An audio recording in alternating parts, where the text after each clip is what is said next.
Welcome, everyone. Thank you all for being here for the second Ask the Pet Food Pro.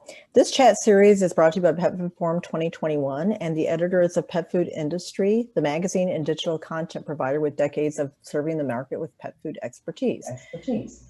Ask the Pet Food Pro is a great opportunity to reach out to an industry expert, ask the questions that are most on your mind, or just listen to your peers while gathering details to help you and your company provide quality pet food and treats. We want to thank our expert today, Dr. Ryan Yamka of Luna Science and Nutrition. Welcome, Ryan. Thank you. Thank you for having me. Sure, it's great to have you. Before we start the discussion, folks, we have just a few quick housekeeping notes. We have a lot of people logging in today, which is wonderful. But to be sure that everyone gets the most of the experience, we are muting everyone. So if you have a question for Ryan, please post it in the chat box. We will try to get to as many questions as we can within this hour. We also did receive some in advance, and thank you all for those. And we will alternate between those and the ones posted live today and to see how many we can get through. So let's go ahead and dive in. The title of this talk referred to DCM, and we don't want that to be the entire discussion. We want it to be a kind of a starting off point for issues and situations like DCM that the pet food industry needs to be aware of and be preparing for and be transparent about. So that's just kind of a starting off point. So let's start there. Ryan, could you please give a brief update? We're coming up on the third anniversary of when FDA first announced its investigation into some newer cases of canine dilated cardiomyopathy and a potential link to grain-free pet food. Can you just give a brief update, please, of where we are now, sort of what's transpired, and is there anything new to report at all? Yeah, it's a good question. To people who usually ask me, obviously I date myself with the reference, but I typically say it's like a Seinfeld episode. It's a show about nothing. Right. The unfortunate thing about all of that, and I think all of us in the industry recognize that it started out with what should have been a hypothesis instead of it being stated as a fact. And unfortunately, we all know it started out with a blog, then it went to JAVMA as a commentary article, and it was one of the first articles that JAVMA's ever done as a commentary, which a lot of people don't realize that means it's an op-ed. It's no different than a blog or what people write for your magazine, right? They're opinion-based pieces. You try to drive by facts, but if you actually looked at it, it anchored to a bunch of unpublished studies. It referenced a blog. It had no indications of being scientifically peer-reviewed. Unfortunately, it created I'll call it turmoil, chaos, and nervousness in the industry for veterinarians, for consumers, for retailers, and even the companies, right? And as we all know, as it progressed, literally nothing came from it. The most recent update that they had was, in theory, was in September at K-State, which most people weren't aware of until I wrote the article that I wrote. Then finally the FDA came out with their version of events. But the reality of it is it's still no cause and effect to grain-free diets. And more importantly, when they start looking at the confirmed cases, which I want to say was roughly 50% of the cases came in. So a bunch of them weren't even DCM. But more importantly, they saw things like obesity, they saw breed, they saw other disease state like Chagas and Lyme disease and things like that. And if you look at humans, for example, which also get DCM, a lot of that stuff kicks in for secondary reasons, right? Crohn's disease, which results in secondary DCM tied to carnitine deficiency. It's not food related, obviously, it's tied to Crohn's. And so what they're seeing is what was stated way back when in the UC Davis paper, which people seem to gloss over, is DCM is multifaceted. Unfortunately, people tried to oversimplify the messaging and they way oversimplified it. And, to Dr. Solomon's credit, even though he didn't really scream it from the rooftops because it was buried in that K-State presentation, is certain people took a tidbit of information and ran with it. And then the other thing people need to remember, and this was brought out with the Freedom of Information Act, information with Dan Shuloff from Keto Natural, they referred to it as the grain-free press release. And so when they asked for grain-free foods, that's what they got a majority of. If they would have said, hey, send in what you believe is any nutrient related or nutrition related DCM, you would have had a much different data pool. And, they probably could have found something if there was something there that existed, but to date there isn't. And as a result, you don't see any products being recalled and things of that nature. If there was a true cause and effect, there would be recalls. Right. Right. So what do you think the industry, what are the kinds of lessons you think the industry should have taken from all of this, if anything? Yes, that's a good question. The main thing when I presented at the Veterinary Meeting Expo and other places, the thing that I found troubling, and Dr. Joe Barges said it best in his presentation when he talked to his peers and at AFIA meeting right before COVID hit, it seems like eons ago, was it wasn't a food issue. It was a pet food industry and FDA issue. And so what did he mean by that? And he's spot on with that comment is, A, the FDA was quick to rush to judgment, warn people, and miscommunicate what they were looking for. And B, which to me is obviously something that we own as an industry, is there's a lack of transparency, right? And if you look at what was the root of the debacle, it was, hey, there's no data that shows bioavailability, digestibility of foods. Hey, we don't even know what the taurine levels are in the food, and things of that nature. Unfortunately, with the 16 brands that were named, and obviously there was a lot more that went past there, including the big companies, which people fail to recognize, they all remained silent, where if they came out to the retailers, to the consumers, to whoever, and said, you know what, I feed 1 billion dogs a year on this food. By the way, here's my taurine analysis, here's my carnitine analysis, and more importantly, here's the digestibility of the food. So what you are speculating is false. Instead, everybody went silent. Silent to the point that even the Pet Food Institute didn't even comment on it until 2.5 years into it, right? Which was like last September. And so, from that standpoint, what's quickly learned, and I think retailers in particular picked up on it fairly quickly, is there's a lot of foods that make it to market without being properly validated or verified. And so everybody quickly forgets that AFCO statement says this AFCO food is formulated to meat, right? Unless you do the test in one, it doesn't say, hey, I went and analyzed it and I ran proper digestibility and other testing to verify the food. And unfortunately, many companies don't do that typical nutrient analysis. They don't do digestibility testing. And so as a result, we can end up in a similar situation in the future, especially where all of a sudden everybody acts like ancient grains is the cure-all, where nobody has the data to demonstrate that it's better to, equal to, or worse than what's out there. If you actually look at peer-reviewed scientific literature, it would tell you ancient grains is equal to corn or less, depending on the study. And so, a lot of companies went immediately off the fears of protecting the business and what's going on with the consumer, and they quickly launched products that aren't validated or verified. And so in the end, you could have another DCM-like issue. Instead of talking grain-free, we could be complaining and talking about ancient grains in the air. True, this is true. Before we leave the DCM specific questions completely,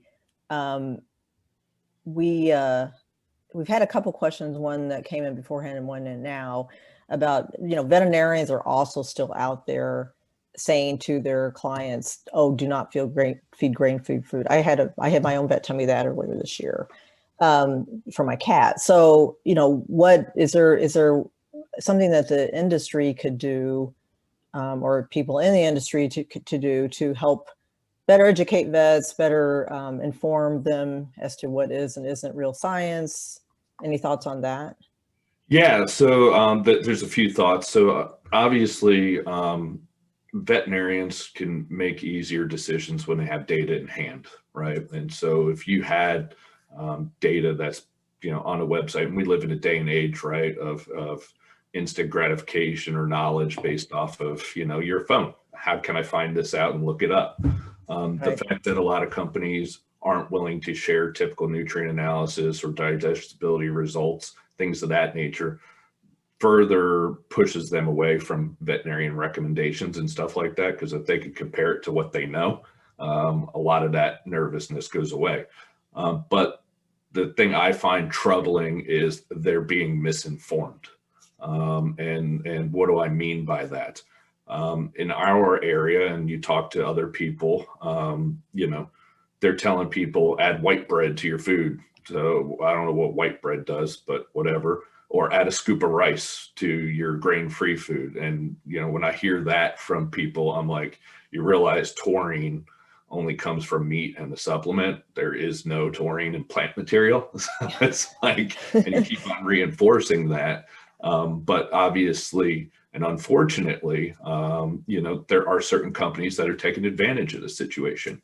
I sat through a continuing education seminar while, a day after the K-State seminar was going on. And this one company that I used to work for actually had continuing education units for a webinar seminar called At Home, where a predominant professor from University of Minnesota was talking about how grain-free is causing all these issues. And there's, again, no data. And now they got rid of the term beg, and now they started using the term traditional versus non-traditional. And so when you have companies like that are doing continuing education units and webinars from home, because veterinarians, vet techs, they all need CE and to maintain their credentials. When you have companies out there that are helping with the fear mongering, if you will, that doesn't help the case either. Especially, when you have, if you're part of a trade organization, in this case, Pet Food Institute saying, hey, there's no data to support it. Here's what our stance is. But one of your key members and higher up members is doing webinars and misinforming veterinarians. And more importantly, acting like it's credible information. That does a huge disservice, not only to the industry, but to the veterinarians and the consumers. And lots of times, what it comes down to is, the veterinarian only knows the foods that are there in front of him, that people bring information and things like that. If a consumer can bring in a piece of paper and say, for example, here's typical nutrient analysis, here's digestibility. Like I tell everybody else, retailer wise, whatever food they're recommending, ask how it compares to that. And chances are they'll quickly realize they don't have that information for the foods they're recommending. Right. So let's pivot a little bit to that, to the, you mentioned the digestibility studies, the nutrient analysis. We had a couple questions about that. Talk about AFCO feeding trials, and even the other statement that, the statement that people can use, why are AFCO feeding trials? I think I've heard you already refer to them as just the starting point or just the basis. They are. In fact, one would argue they're useless in a lot of cases. And so what a lot of people don't realize is, for example, many of the studies that are done with AFCO and I'll use dogs, cats, you can overlay the same thing with the exception of one blood marker or two. It's only a 6-month study. It's 8 dogs. They only need 6 to make it to the end. They measure a handful of blood markers, which has really no indication of animal health or nutritional welfare. And, chances are you're not going to see DCM and stuff like that, because you know why? For dogs, they don't require taurine blood pulls, and they're sure as heck not doing ultrasounds and things of that nature.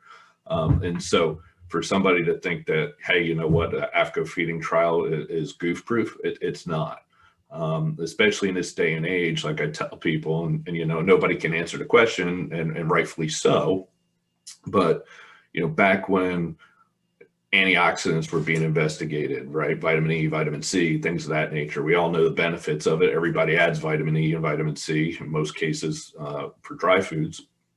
But nobody can answer the question, if I take a vitamin E deficient food and I feed it to a dog that's been eating a food that is high in vitamin E for the last 6 months, how long does it take for me to deplete vitamin E and cause some of those things to happen where you might pick it up from a marker? Because how fast can I deplete the stores? And most nutritionists, myself included, can't answer that question because nobody's ever ran that study. And so when you look at an AFCO study and you assume, right, they're going from one AFCO study to another, or they're on palatability panels and things of that nature, they could be eating, highly fortified foods, and then they go on to that 6-month trial, and you might not see stuff that you should be seeing because they were being fed a good food before they go into it. And then the other thing a lot of people don't realize is, again, most places do beagles. So, what does that say for, hey, your breed specific formulas? Are they doing it on Yorkies? Are they doing it on labs? In the case of large breed, right? We sat there in numerous AFCO meetings, and even though they put what I call it's not backed by science, it's a goofy calcium number of 1.8 locked in for large breed on a dry matter basis, which is a joke. Again, there's no data to support it, but yet when AFCO put that into play, they said, well, you could still use beagles as the test model for AFCO, just make sure it's the large, puppy profile. Well, what's the value of that 1.8 calcium? You telling me that it matters for a large breed dog, but yet I could still test it on beagles? And the answer is it's nothing. And so when you start looking at things like that, they really don't tell you anything. I think back in the day, it served its purpose when, before the NRCs came out, Small Animal Clinical Nutrition, 5th edition came out, and lots of other good reference books, because people were using inferior ingredients. They were not necessarily balanced properly, and people needed certain guidelines. And and for argument's sake, AFCO trials are designed to see, does your dog survive? They're not there and designed to say your dogs thrive, right? And so that's one of the things that people, take for granted. And it's literally, to pass, you can literally squeak through it to pass, and that AFCO statement could literally mean nothing. Okay, thanks. Sorry, I was muted. That's all right. So pivoting again, so I'm going to guess there's a few questions that have come in about, you mentioned ancient grains, being equal or less than corn. You've already addressed the fact that when the DCM issue came up and grain-free pet foods were, implicated, a lot of brands immediately went to ancient grains, and there isn't necessarily data on that. So, I mean, I guess my point, I'm going to help answer some of these questions that have come in, have you confirm it, please, is that, rather than you're recommending a typical type of carbohydrate, it's really about testing it in the animals for which it's intended, correct? Correct. The unfortunate thing is, and we did, so I know Nicole's on here somewhere, but we did a presentation for Pet Connection Expo last fall. And as part of that presentation, her group of retailers, we had consumers, we had veterinarians, all alike, call into the top selling brands within the independent pet channel to ask simple questions. Do you do typical nutrient analysis? Do you do digestibility? Do you do positive release, right? And said differently, do you test for salmonella or listeria? Right. And what we found was 90% do not do typical nutrient analysis on their foods. So, what they think is going into the extruder obviously isn't always what comes out of the extruder, right? Because of heat and pressure, or better yet, end of shelf life, right? Because some of those buggers are out there for 18 to 24 months. They didn't do digestibility testing. And some of the excuses they gave was, well, we don't believe in animal testing, or it's proprietary, blah, blah, blah, blah, blah. Well, you know what? Me as a consumer and you as a consumer, we do many digestibility tests every day, right? When you scoop the litter box or you pick up after your dog, right? And you may not want to work with an animal testing facility, but there's enough people out there that you can run it with client-owned animals through a vet clinic, or shoot, even with your own employees' dogs, right? All you're doing is feeding the food, picking up the poop, and sending out both. And so we found, again, 90% weren't doing that. But on the flip side, when it came to positive release, 90% were doing positive release programs, and 10% surprisingly were not. Which you would have thought 100% was doing it, which, just to me speaks volumes for the food safety culture of that group or lack thereof, with those companies.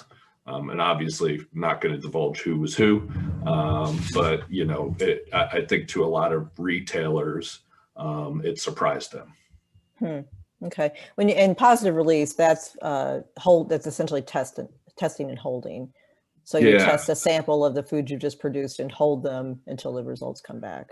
Yeah. So the goal is, right, and this is where some people get misleading, and it's truth by omission, as I call it, is they say, hey, we do positive release, and we always post our salmonella data or lack thereof, right? You want it to be negative on all of our products that make it to market.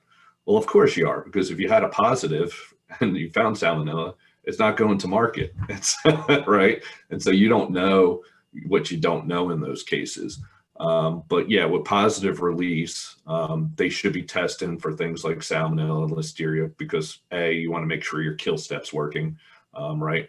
And it's not, and when I say that, this isn't a question of raw food versus kibble or whatever, right? We just recently saw a salmonella recall for a cat kibble, right? And so it's when we talk these things, it's regardless of the food, regardless of the brand, regardless of the size of the company, right? They should be doing it.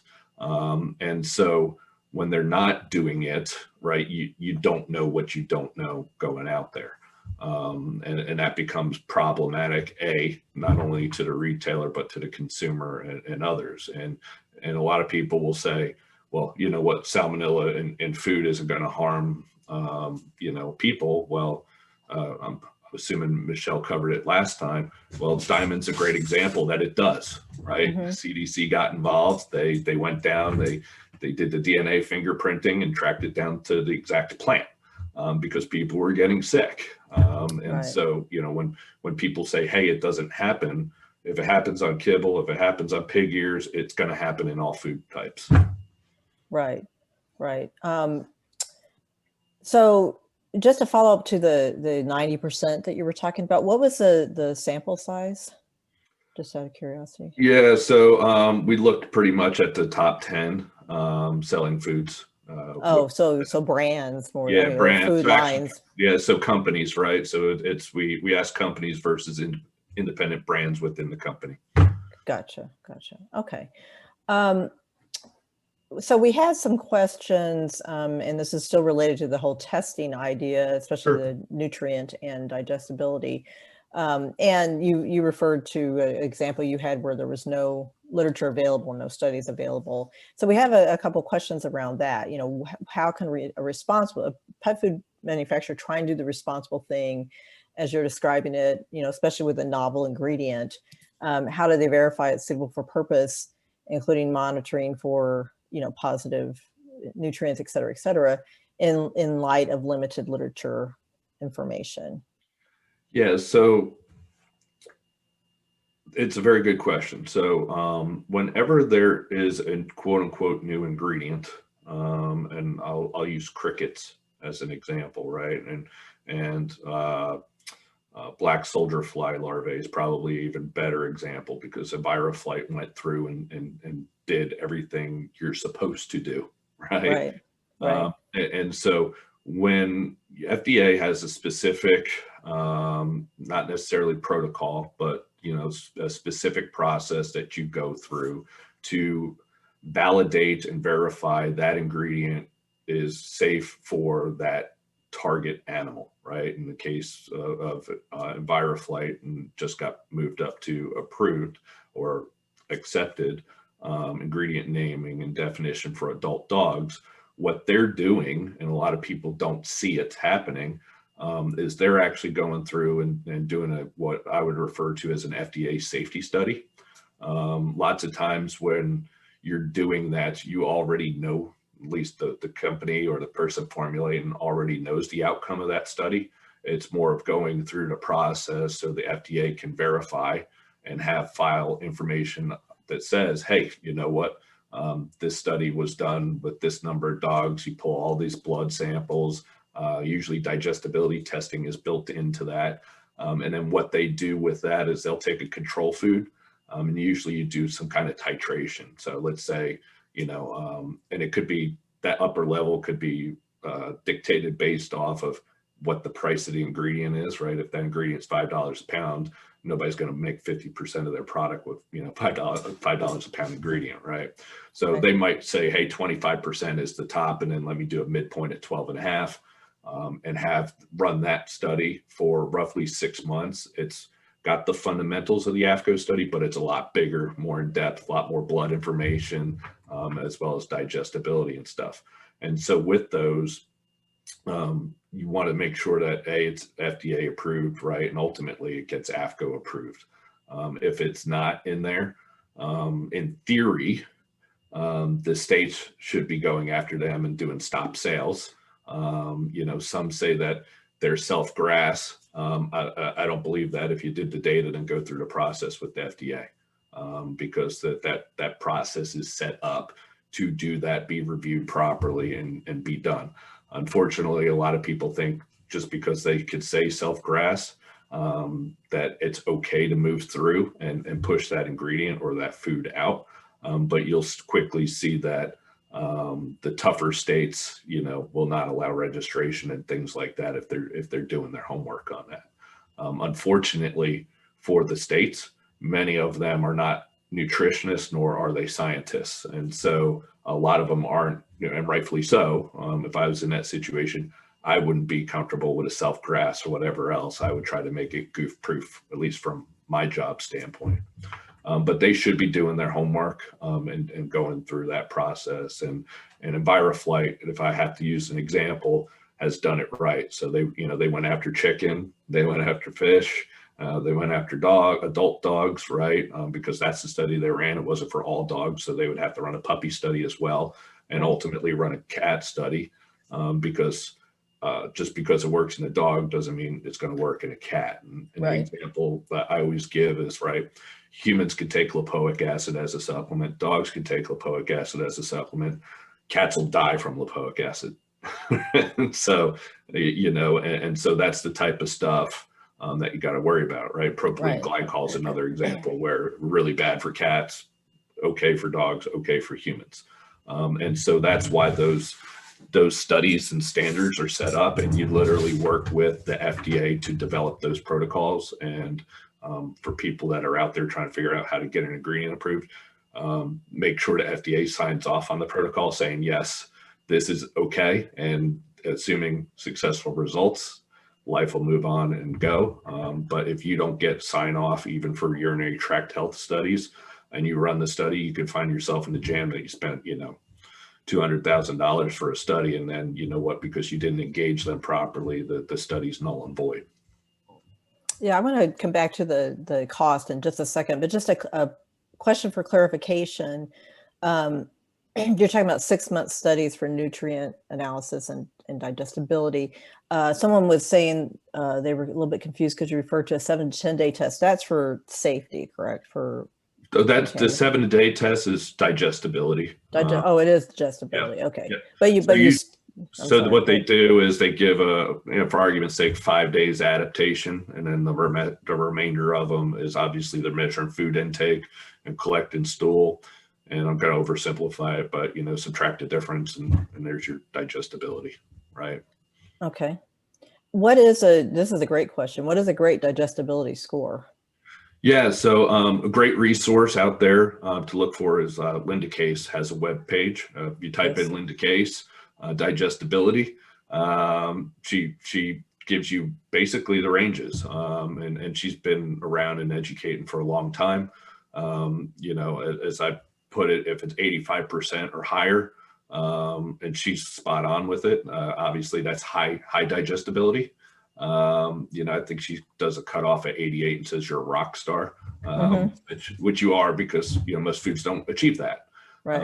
And then that she even tells you what's a moderate and what's a low range. And so, as you would expect, weight management foods that are high fiber would be in that low range, right? Because that's what it's designed to do. But if somebody's talking high digestibility, that's where you should ask the question, well, where's the data and what were your numbers? Because Right. that is a claim, they should have data to support it. Okay. And yeah, for everyone on the call, Linda Case has a blog too called The Science Dog, where she lays out a lot of the information that Ryan was describing, in addition to some ranges. And she also does teach courses too, if anyone's interested. The thing that's great. Give a little plug for Linda.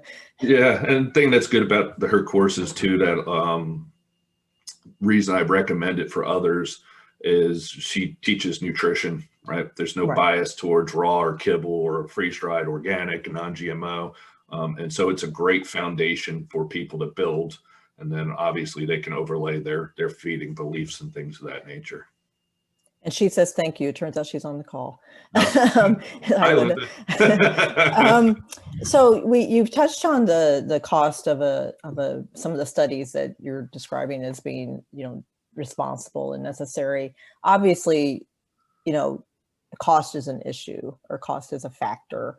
Do you think that's a barrier to smaller companies not doing all the full testing, although I'm sure bigger companies don't either, but can you address that a little bit, please? The answer is it's not a barrier, right? Okay.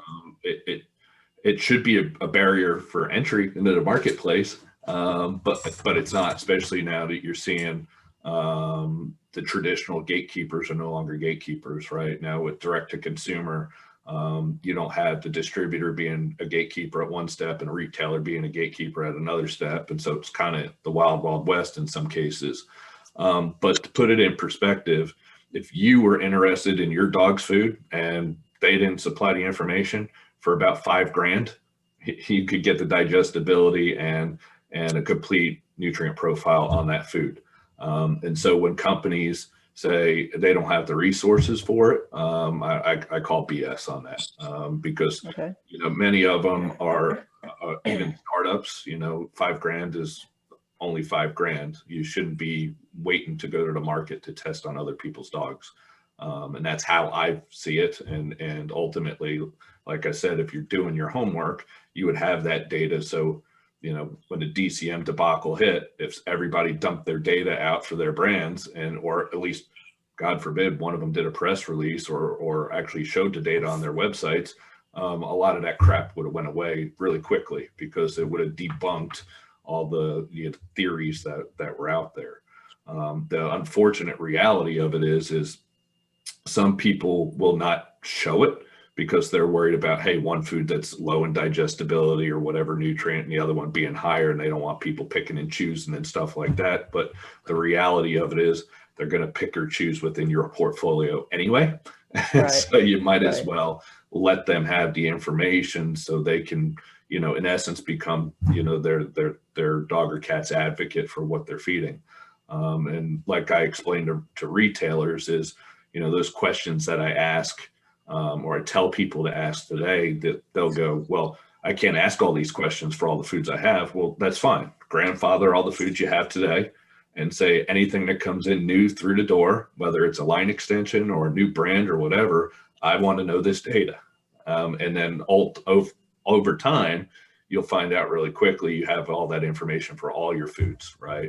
And that's the reality of it. I know a lot of retailers that haven't bought into the ancient grain and for foods because of that reason, because companies couldn't address those concerns that arose during the DCM debacle. And unfortunately, they left, those companies in particular, left a lot of the retailers and even distributors dumbstruck, because they didn't know how to respond to the consumers or anything, because they even went silent with the retailers and distributors, which to me, again, back to Joe Barge's comment, it's not a food or DCM issue, it's a pet food industry and FDA issue, right? Right. It all comes down to that fundamental word, transparency. So we've had a few questions that get at that. One had come in advance, and I see one here today. Maybe this is a little bit more difficult for you to answer because you are such an experienced nutritionist, but what is a typical consumer to do? Essentially, that's how I interpret the questions that have come in is, there's so many things to consider as to whether this food is good for my dog or cat and safe and all that. And even, there's APCO feeding trials, there's WSAVA guidelines, there's these different standards, if you will. There's some kinds of standards or gatekeeper. I don't know if you could even consider those gatekeepers, probably not. But, so any recommendations for, people who might be logging in who are not part of the industry, or just, what other folks can tell consumers? I get the question all the time myself. What should I feed? Sure. I don't answer it, but my joke is, as I just say, there's not a wolf on the bag, because everybody's that's trying to do the marketing gimmick puts a wolf on their bag, and they'll claim they're high protein. In reality, the carbohydrate content is higher than the protein, so that's usually a warning flag for me. But the things that I've taught people to ask is, right, social media is a great platform. Lots of times people are using Facebook or whatever else. Most companies have somebody that's monitoring their Facebook page. If you don't want to take the time to call up and get stuck on hold, you can easily on their website page say, hey, I'm feeding this. Do you have this type of information? If they say it's proprietary, the answer is no, because we just said for $5,000, even you yourself as a consumer could send that food out and get all that information. You don't have to be a company to do it. Those labs will take your money just as easily as they take it from a pet food company. And simple things like, hey, do you have a third-party certification for food safety like SQF or ISO or BRC or American Baker, depending on what it is. Those types of things that companies get, they're proud of and they tout, right? So that's usually on their website. The other thing is positive release programs. Like those 3 questions you can ask. And if they're sketchy about it or not willing to answer it, well, the question is, why are you giving them your money, right? And again, it doesn't matter how big or small they are. They should be able to answer those questions. Right. Or as you mentioned, a retailer hopefully would be asking those questions for their clients, and maybe even a veterinarian. Yeah, absolutely. And it's depending where you shop, right? Especially with independent retailers, they'll be more informed about the products than the larger box stores, right? Because let's face facts, nothing wrong with high school kids, but they're there working a cash register. They're there to, ring people out. They're not there to learn the whole portfolio in the store. And so lots of times you can ask for guidance, and you can for your veterinarian. And, most vets that I interact with are fine with you bringing in the food or saying, this is what I feed. Here's the information I have. What do you think of it? And the non-biased ones will say, hey, your dog's happy, healthy, fine, move on. And it's also another opportunity for the veterinarian to even learn about that company. And so it becomes part of their repertoire, right? And so when the other things like DCM happens, it's not just, hey, I'm being force-fed information that I've been force-fed all these years through the end of time. Okay. And speaking of communication and press releases, you referred to, no companies putting out any press releases during the DCM situation. What role does communication with news media play in pet food transparency? So for example, preemptive communication, can that help companies avoid debacles and build an image of transparency? Yeah, I mean, absolutely, right. I think if you looked at how the press got a hold of it, and one could argue somebody was paying for the the promotion of it because as fast as it went, right? And it's still out there. Yeah, and unfortunately is, and the thing is, and I'm just going to call it how it is. The FDA misrepresented the data of that 16 food graph, right? And I always use Blue as an example because that's where I worked, right? And so I know their portfolio and I can look at it and say, yep, no, yep, no. But if you look at their bar, actually go into the data that generates the bar, and then it becomes the case with the other foods as well. 20% of the foods that are in that bar where they made Blue, quote unquote, a bad brand, were grain-based foods. And yet everybody was running around saying, hey, these grain-free foods are killing your dogs, right? That was literally the PR, or the 16 foods to avoid for heart disease or however they formed it in the press. And unfortunately, nobody did damage control. Nobody took the time to educate. In some cases, I'll just call it what it is. I became a lightning rod, right?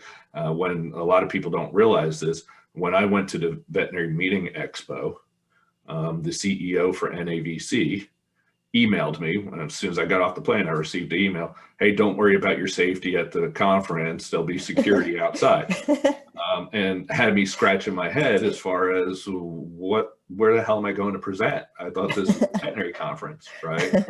And literally these professionals were writing in trying to get my topic pulled. And all I did was simply go there and show the data for what it was worth, show all the veterinarians in the audience that the JAVMA article was commentary. And when I asked them, I asked them a series of questions just to put it in perspective and so people understand why the veterinary community behaved the way they did. And again, it comes down to misinformation, right? I asked everybody in the audience who read the original Freeman blog, and half the people raised their hands. I said, how many people started telling people get off grain-free foods? About half of the half did. And then I put up the JAVMA article and I said, how many people read this? Everybody raised their hand. And I said, how many people started telling them get off grain-free? Everybody raised their hand. And then I highlighted the commentary and I said, you realize this is an op-ed and not a peer-reviewed scientific paper. And then that's when you saw no hands. And so, even the veterinary community didn't realize that, and for argument's sake, that was a blog on JAVMA, right? And just like the articles I write, they're opinion-based pieces, and they're there, in my case, to spark conversation, right? Whether you agree with me or not, and that's why I put the hyperlinks to where the information's coming from so people can do their own homework. But in that situation, people took it as gospel. And, it ended up being what it is today. And it's unfortunate. Right. You touched on, we've had a few questions come in about newer, quote unquote, types of diets. So you mentioned insect protein. Sure. We're seeing more vegan or vegetarian diets out there, especially for dogs. Any thoughts, comments about those types of diets?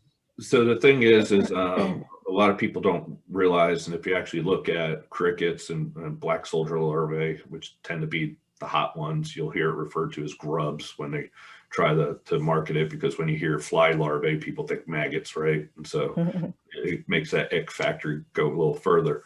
Another one that you're seeing hit the press is cultured proteins, right? Yes. Whether it's koji or yeast and things of that nature.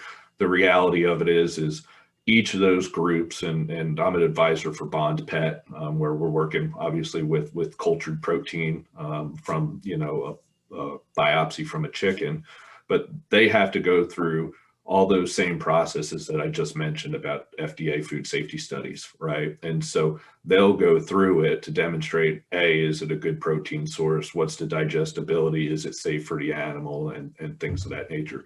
Some of those will go through different information phases, if you will, depending on how the stuff is grown, what's the kill step, what are the agents to make it, and everything like that. In regard to vegan, vegetarian foods, yeah, there's a few that are making press today, but the reality of it is they've been around for decades. A lot of people don't realize that if your dog goes on an elimination trial and it's being fed a Royal Canin or Purina food, they're actually vegetarian foods, and nobody really realizes that. If they're doing it right, they should be answering those questions that I brought up earlier, right? Is what's your typical nutrient analysis? What's your digestibility? And obviously, how's it being made, and food safety culture and positive release. If they can't answer those questions, then technically they haven't done their homework, and rightfully so. The consumer should be wary of it. The reality of it is a lot of people that are out there with vegan foods are unfortunately using fear-mongering tactics, right? Meat's bad, farmhouse CO2 emissions, and things of that nature, where in reality, if they educated the consumer that, hey, you know what, I can make a higher protein food than kibble, here's the digestibility of it, by the way, here's the analyticals, well, then they go, well, I didn't expect that, and that's good. But more importantly, it goes back to what I always say is, how did you validate? How did you verify? If you didn't do it, unfortunately, nobody holds them accountable for it. Right. And I would guess that the same type of approach and responsibility applies to no matter what the format is. So if someone, for example, asked about like dried treats. Yes. So for treats, it's going to be treat dependent and things of that nature, right? In theory, it's extra calories in. It shouldn't exceed 10% of the calorie intake per day, and that's a number that really has no data to support it, but it's a good reference point. Right. So you're not, giving your dog a crap ton of treats during the day, and then he doesn't want to eat his food, which is complete imbalance, and the treats are not. But from that standpoint, yes, they should be doing. Obviously, you're not going to do digestibility testing because they're eating a normal food. But what you should be doing is your typical nutrient analysis, positive release, and things of that nature. That stuff doesn't go away, right? And so the food safety is food safety. Doesn't matter what you're making, whether it's a supplement, a treat, a food, whatever that's going into that body, and outside of the body, if you're looking at shampoos and things of that nature too. And so, from that standpoint, if people can't answer those basic questions, again, why are you giving them your money? Okay. This is kind of the well, I don't think it would put you on the spot. It might put someone else on the spot. But so the topic for this talk is what could be the next DCM-like issue. Do you have a particular topic or thing out there that you're really concerned about? To me, it's ancient grains. Because nobody has done their homework on it. It's you got to, and if you do the math on most kibble formulas and other foods that are out there, the reality of it is when you do the math, and what I educate retailers and consumers on is most companies give you a guaranteed analysis for just about everything that you can use to calculate carbohydrate content, with the exception of ash. So for argument's sake, I always tell them use 7% as ash, because that's usually typical. It's around 6 to 8% depending on formula. So if you can calculate that, and when you quickly see that carbohydrate exceeds protein, you should hit pause, because especially if it's ingredients that are not commonly used, that's when the question arises that has it. Now, to Maria's credit, and she presented it at last year's animal science meeting, and I think she's on here. She went back and I call it fundamental research, right? It's, hey, here's a food. I put in carbohydrate A, and I'll say corn. And then I remove corn and I put in millet. And I remove millet and I put in tapioca, right? And you start switching out that one. You really don't care about the profile. You want to know how that ingredient affects digestibility and things of that nature. And so when you see that type of information, and there's been peer-reviewed publications that are now 10, 11 years old that shows things like millet is less digestible or equal to corn. Well, that company can't, in their right mind, go and bastardize corn and say millet's awesome, because all you're doing is paying for, my mind, the more expensive corn, right? And if they're not doing their homework on that, and you don't understand how millet and quinoa and whatever other ancient grain they're putting in there interact, that becomes problematic. And I think a lot of people think, and even in other categories of foods, that if they test one food for digestibility, it applies across the portfolio. Well, that's not the case, especially if you go to the macronutrient chapter in Small Animal Clinical Nutrition 5th edition. I put tables in there from the days when we could do ileocannulated dogs, right?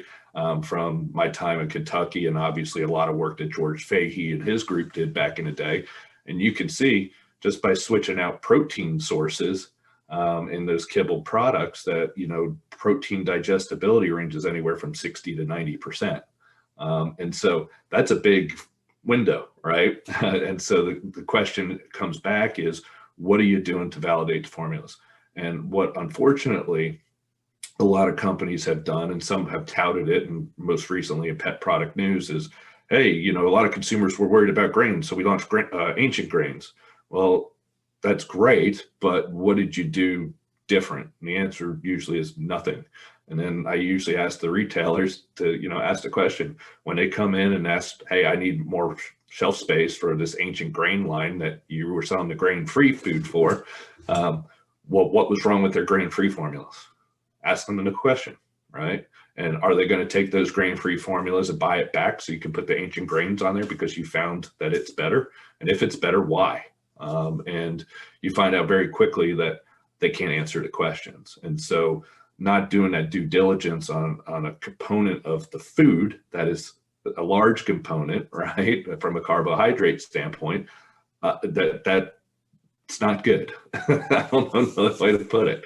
And a lot of those foods came out super quick and with a lot of different protein sources and things of that nature that, there's no way those companies did the proper homework. Right.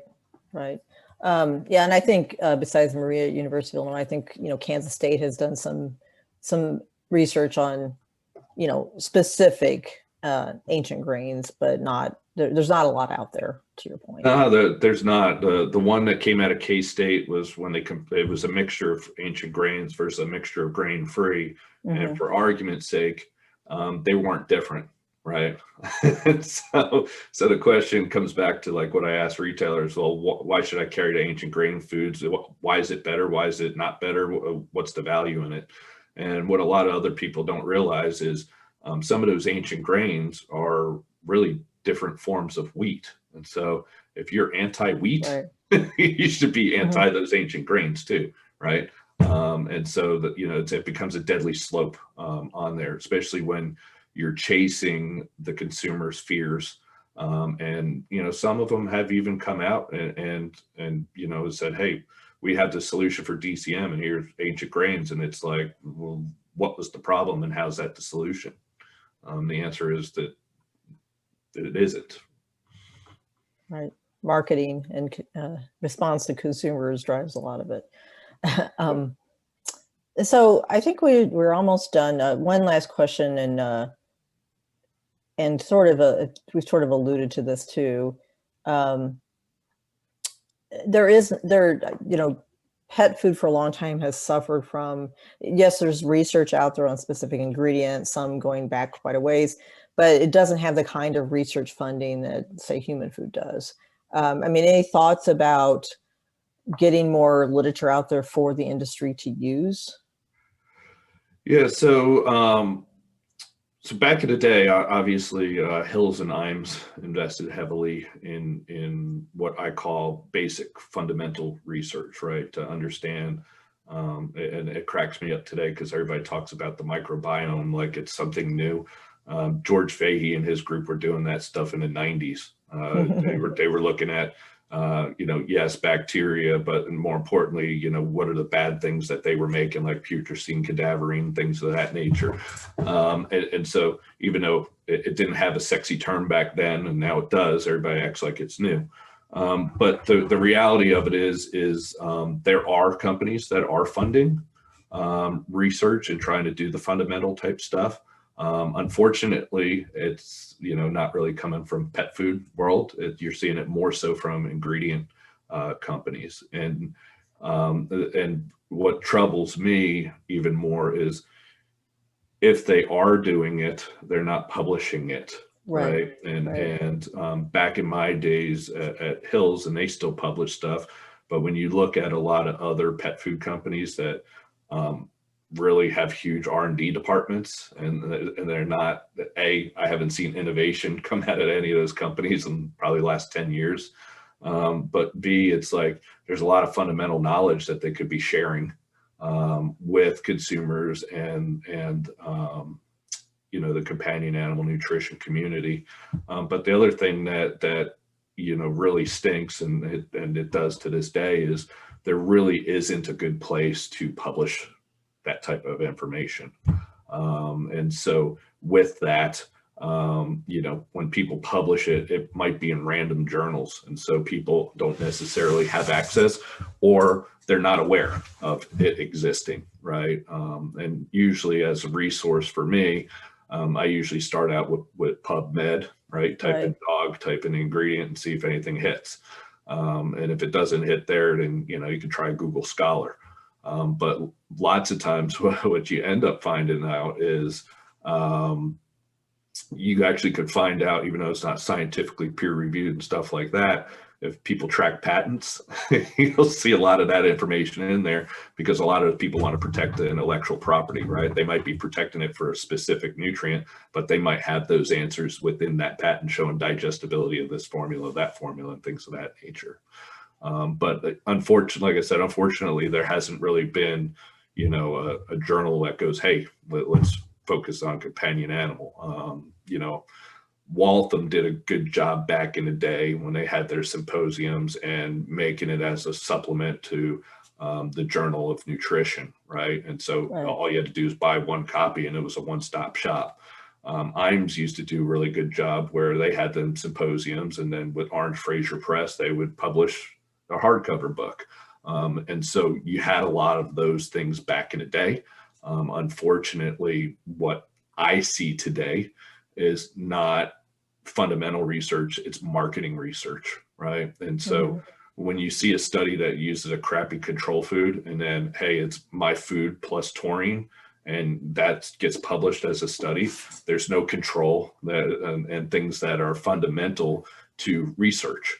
When you publish something that looks at a kibble, a loaf food, and two human grade foods, and you draw a conclusion it's human grade ingredients, where the ingredients are not the same, the process isn't the same, and things like that, that's a marketing study. I understand that academia needs to have money so people could get tenure, right? Because part of that's bringing in research dollars, but at the same time, they need to have the discipline to run their proper studies. And unfortunately, you're seeing a lot of marketing studies being published, not fundamental research studies. Okay. That was my sense too, but I just wanted to share it with the group. By the way, speaking of sharing, Maria, the Maria we're referring to is Dr. D. Godoy. She's at University of Illinois. She did post in the chat box a couple of links to the research that she's done on PubMed, as Ryan referred. But with that, we are actually past the top of the hour. Ryan, is there anything else you wanted to talk about, impart to the audience? No, I mean, if there's anything that kind of overlaps from a heart-burning question, I could probably squeeze one more in.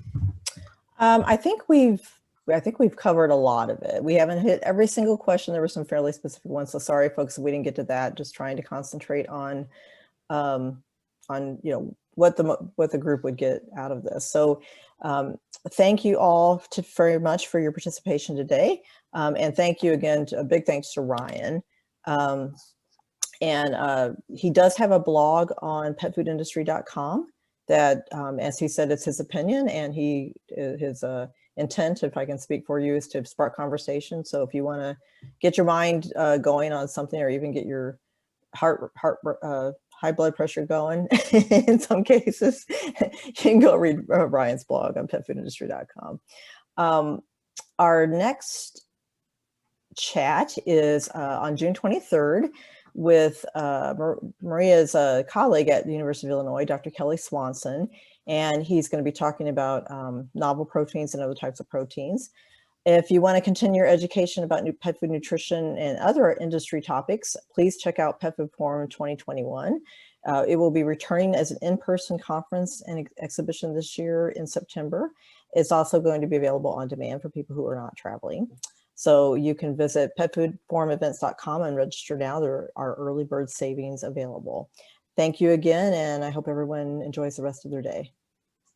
Thanks, everyone.